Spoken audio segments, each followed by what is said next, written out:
On est réunis suite à ce qu'on avait lancé, Course au large 2030, qui était s'aligner avec les accords de Paris et les limites planétaires. Et qui est dédié à tous les sujets, toutes les initiatives finalement autour de la réduction de l'impact environnemental de la course au large. Ce qu'on peut retenir de tous les échanges qu'on a eus aujourd'hui tous ensemble avec ces différents intervenants, c'est un souhait de travailler ensemble et aussi de se dire que par moment il faut des régulations. Et c'est là où c'est le rôle de la fédération. On est un sport mécanique, on utilise des technologies, des fois des technologies assez polluantes.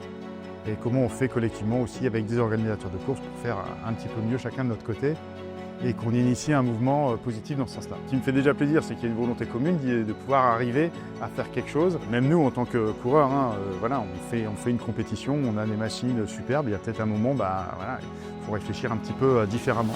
Mais ça, si on a cette réflexion de manière commune, ça donnera d'autant plus d'impact.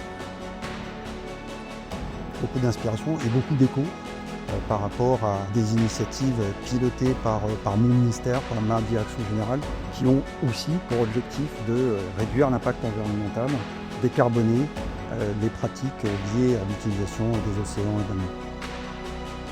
Donc nous, notre idée, c'est d'essayer de contribuer en faisant mieux, c'est-à-dire qu'on utilise finalement ces moyens pour essayer de faire progresser la technologie vers un avenir qui pourrait être plus bénéfique pour tout le monde. On a décidé d'arrêter de stopper la construction des bateaux de série. C'est tout un ensemble de concertations, d'échanges qui arrivent ensuite à des décisions un peu symboliques et un peu radicales. Nous, on a un engagement qui est depuis très longtemps, depuis 2007. Ça fait longtemps qu'on tire le fil de cette éco-responsabilité.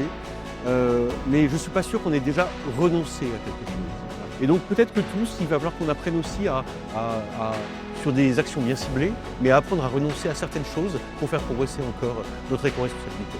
On a des assises qui vont avoir lieu en mars et les quelques mois qui nous séparent de ces assises, il va y avoir un certain nombre de groupes de travail qui ont été mis en place, qui ont déjà leur feuille de route prête, de manière à pouvoir continuer à avancer sur ce sujet et faire un retour et pouvoir finaliser tous ensemble le monde de la course au large, la feuille de route.